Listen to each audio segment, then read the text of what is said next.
कार्यकर्ताओं से निवेदन है। कांग्रेस की सूची जारी होते ही जिला कांग्रेस में बवाल मच गया। जहां जहां टिकट कटे वहां विरोध प्रदर्शन शुरू हो गया है। चित्तौड़गढ़ की बात करें तो जाड़ावत के समर्थकों ने टिकट कटने की आशंका से विरोध किया। वहीं कपासन में आनंदी राम के समर्थकों ने उनका टिकट कटने से विरोध प्रदर्शन शुरू कर दिया। वहीं बड़ी सादरी में प्रकाश चौधरी का टिकट कटा तो वहां भी विरोध प्रदर्शन किया। ऐसा आदमी ने वोट देवा की, ऐसा आदमी यदि कांग्रेस पार्टी मान लो टिकट चेंज न करे तो हम आने बाजा भगा उठी कहते था कि घरे जाओ हो जाओ तो अगले 5 साल 10 साल और निकलिया 5 साल और निकली। ये विरोध भी सही।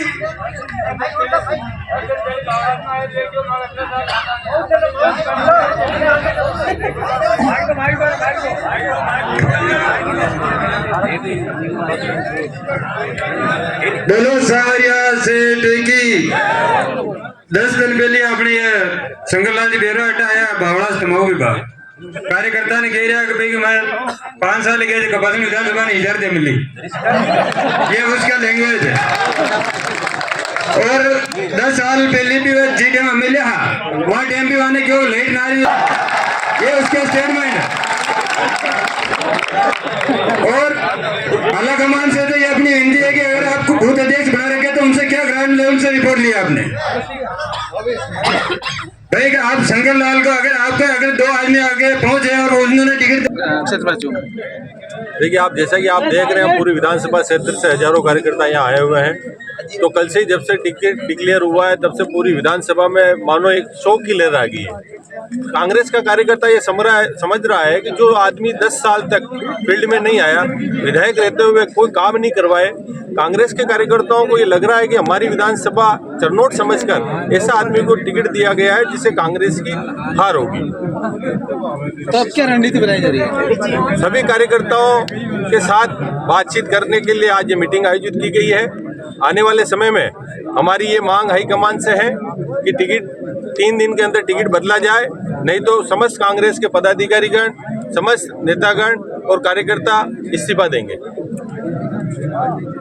और कुछ आप निर्दलीय चुनाव लड़ेंगे और टिकट नहीं बदला जाता तो? जैसा कि सभी कार्यकर्ता आज आए हुए हैं, हम सबसे चर्चा करने के बाद आगामी रणनीति से आपको अवगत करा देंगे। किस तरह से टिकट कटा आपका, इसके लिए जिम्मेदार कौन है? जैसा कि सभी अखबारों में, सभी मीडिया समूह के द्वारा जो सर्वे कराए गए, प्राइवेट एजेंसी द्वारा जो सर्वे कराए गए, उसमें सबसे टॉप पर मेरा नाम था। बाकी शंकरलाल जी का कहीं नाम नहीं था।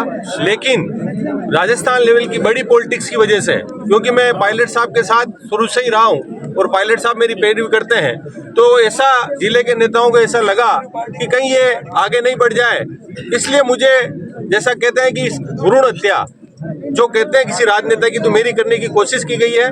तो समस्त कार्यकर्ता आज मेरे साथ में है और कार्यकर्ता जो आदेश देंगे उसके साथ कार्यकर्ताओं के साथ में चलूंगा। भ्रूण हत्या के लिए कौन जिम्मेदार है?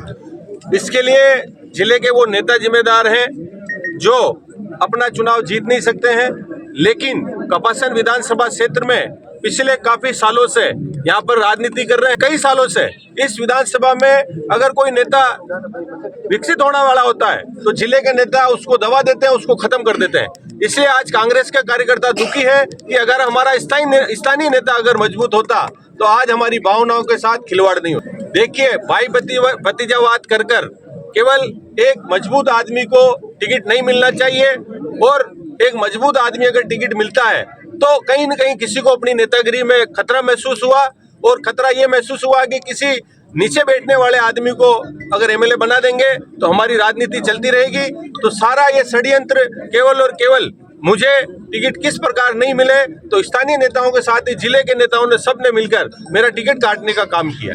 आपका टिकट काटने से ऐसा नहीं लगता कि कहीं न कहीं सचिन पायलट को भी डाउन करना है? जैसा कि लग रहा है, ऐसा महसूस हो रहा है कि जो गुटबाजी शुरू से चलती आ रही है उसी गुटबाजी को आज टिकटों तक लाया गया है, और जो जीतने वाले उम्मीदवार थे उनके टिकट काटे गए हैं। पूरे राजस्थान में ये विरोध हो रहा है, कांग्रेस के टिकटों में भाई भतीजावाद हावी रहा है, और जो कांग्रेस में प्रत्याशियों के टिकट काटे जाने की प्रतिक्रिया हर जगह हो रही है। बड़ी सादड़ी में बड़ी संख्या में लोगों ने विरोध प्रदर्शन किया, चौराहे पर पुतले तक फूंके। ऐसे में इस बार ये लग रहा है कि आने वाला चुनाव बड़ा ही संघर्ष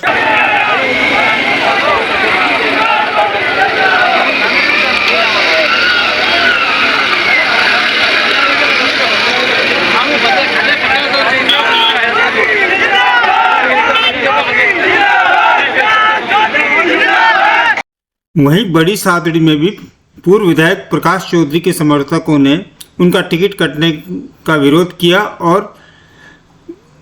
कांग्रेस प्रत्याशी बद्री जगपुरा के पुतले तक फूंक दिए। सैकड़ों कार्यकर्ताओं ने जुलूस निकाला और मांग की कि प्रकाश चौधरी का टिकट पुनः जारी किया जाए और बद्रीलाल जाट का निरस्त किया जाए।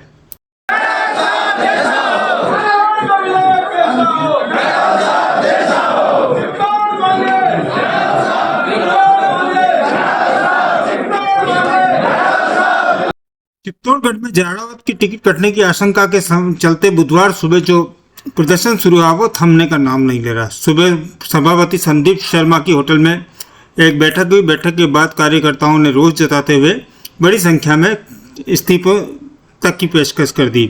वहीं बाद में संदीप शर्मा की होटल के बाहर ही जाड़ावत के समर्थन में नारेबाजी की गई। वहीं शाम को भी शहर के विभिन्न इलाकों में विभिन्न ब्लॉकों की बैठक अलग अलग बैठक हुई और उसमें भी कार्यकर्ताओं और पदाधिकारियों ने अपने इस्तीफे सौंप दिए। बताया जा रहा है कि सुबह से अब तक जाड़ावत के समर्थन में करीब 2700 से अधिक पदाधिकारियों ने अलग अलग अपने इस्तीफे सौंपे हैं। ऐसे में लगता है कि ये कहीं न कहीं पार्टी आला कमान पर जाड़ावत को टिकट जारी कराने का एक दबाव भी माना जा रहा है। अब देखते हैं कि राजनीतिक गतिविधियां क्या बनती है, किस तरह से जाड़ावत टिकट लाने में सक्षम हो पाते हैं या नहीं। आपका कहना है? बड़ा ही अचंभित करने वाला ये निर्णय है। जो व्यक्ति पिछले 5 साल से लगातार मेहनत कर रहा है, विकास कार्य करा रहा है और उसकी जनमानस में गहरी छाप है उस चीज़ की कि गजब का जाड़ाव साहब ने इन 5 सालों में हारने के बाद भी कार्य कराया और अच्छे कार्य कराने के फलस्वरूप उनको राज्य मंत्री का दर्जा भी अशोक गहलोत सरकार ने दिया। अशोक जी गहलोत की जन कल्याणकारी योजना हो या कुछ भी हो, उनको सबको जमीनी स्तर पर क्रियान्वयन के लिए जाड़ाव साहब लगे रहे। हर वक्त हर कैंप में जाना, हर कैंप में व्यवस्था करना, कोरोना काल हो या कुछ भी कार्य हो, जाड़ाव साहब ने बढ़ चढ़कर लोगों की मदद की, इतनी मदद की कि जिसकी कोई हद नहीं। 5 साल तक घर पर लोगों की सेवा करते रहे। 5 साल तक उन्होंने चित्तौड़ में ढेर सारे विकास कार्य कराए। इसका सबूत ये है कि पिछले 2 महीनों में जो ग्रामीण क्षेत्रों में उनकी मीटिंगें हुई, हजारों की संख्या में वहाँ भीड़ उमड़ी है और लोगों ने दिल से कहा कि जाड़ाव साहब ने अब की बार कमाल कर दिया। इसके बावजूद हाईकमान ने अपना एक ऐसा निर्णय सुनाया है, सुनने में आ रहा है कि जाड़ाव साहब का टिकट काट रहे हैं वो और उनकी जगह जो बेगू विधानसभा के व्यक्ति हैं जितेंद्र सिंह जी, उनको टिकट दे रहे हैं। ये बड़ी अचंभित होने वाली बात है और चित्तौड़ की जनता भी शायद इसे पचा नहीं पा रही है, रोड पे आने के लिए बेकरार है। और मुझे विश्वास है कि जाड़ाव साहब जब चित्तौड़ आएंगे और जब लोगों को ये पता चलेगा तो शायद चित्तौड़ की जनता रोड पर उतरे और इस बात का खुला विरोध करे। कितने कार्यकर्ताओं ने अब तक इस्तीफे दे दिए? 918 कार्यकर्ता सुबह 12 बजे से पहले इस्तीफा दे चुके थे। उसके बाद करीब 1500 कार्यकर्ताओं ने और उसके बाद इस्तीफे दिए हैं। चित्तौड़ विधानसभा क्षेत्र से कुल 3000 के आसपास इस्तीफे अभी तक कार्यकर्ताओं के हो चुके हैं। क्या लगता है कि ऐसे में अगर जाड़ाव जी निर्दलीय चुनाव लड़ेंगे? यह तो जाड़ाव साहब का अपना निर्णय होगा, पर हम सभी कार्यकर्ता बहुत ही दुखी हैं इस बात को लेकर, क्योंकि कांग्रेस की सरकार जो ये सीट है चित्तौड़गढ़, अब की बार कांग्रेस की झोली में पड़ने वाली थी, पर आला कमान के इस निर्णय से हम हतप्रभ हैं एकदम से कि ये सीट हमारे हाथ से निकलती नजर आ रही है।